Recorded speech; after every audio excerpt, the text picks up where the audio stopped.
찬미 예수님, 안녕히 주무셨나요? 오늘 하루를 주신 하느님께 감사하며 이 시간을 어떻게 살아가면 좋을지 하느님께 한번 여쭤보셨으면 좋겠습니다. 오늘 복음에서 예수님께서는 제자들에게 한 이야기를 들려주십니다.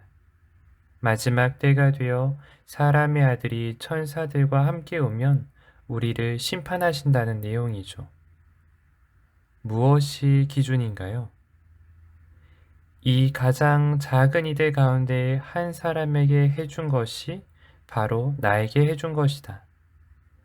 이 가장 작은 이들 가운데 한 사람에게 해주지 않은 것이 바로 나에게 해주지 않은 것이다. 가장 작은 이들 가운데 한 사람에게 해준 것이 기준입니다. 그들을 어떻게 대했느냐에 따라 예수님께서는 우리를 갈라놓을 것입니다. 오른쪽과 왼쪽, 양과 염소, 의인과 죄인? 네, 저도 강론을 쓰면서 그렇게 생각했는데요. 의인의 반대편에 있는 것은 죄인이 아니었습니다. 복음에는 죄인이라는 단어가 나오지 않죠. 선을 행하지 않은 사람입니다. 죄를 지은 사람이 영원한 벌을 받는 곳으로 가는 것이 아니라 가장 작은 이들 가운데 한 사람에게 선을 행하지 않은 그 사람이 그곳으로 가게 됩니다. 신기하죠? 네. 자, 오늘 독서에는 해서는 안 되는 것에 대해 나오고 있습니다. 죄에 대해서 알려주고 있죠. 그러면서 너 자신을, 내 이웃을 너 자신처럼 사랑해야 한다 하고 전하고 있습니다. 근데 복음에서 중요한 것은 안 하는 것이 아니라 하는 것입니다. 아무것도 하지 않으면 아무 일도 일어나지 않습니다. 악을 행하지 않으면 악은 일어나지 않죠. 근데 선도 일어나지 않습니다. 악을 행하지 않는다고 다 끝난 것이 아닙니다. 선을 행해야죠.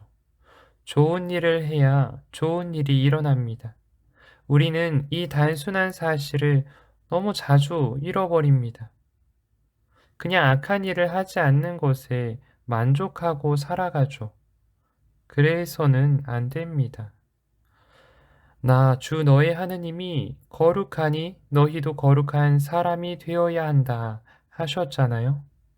거룩하게 되려면 남들과는 뭔가 달라야죠. 빛이 나야 할 것입니다. 오늘 하루를 살면서 오늘은 악한 일을 하지 않았으니 잘 살았다 하고 만족하는 것이 아니라 조금 더 선한 일을 하려고 노력했으면 좋겠습니다. 이웃을 자신처럼 사랑하는 것입니다.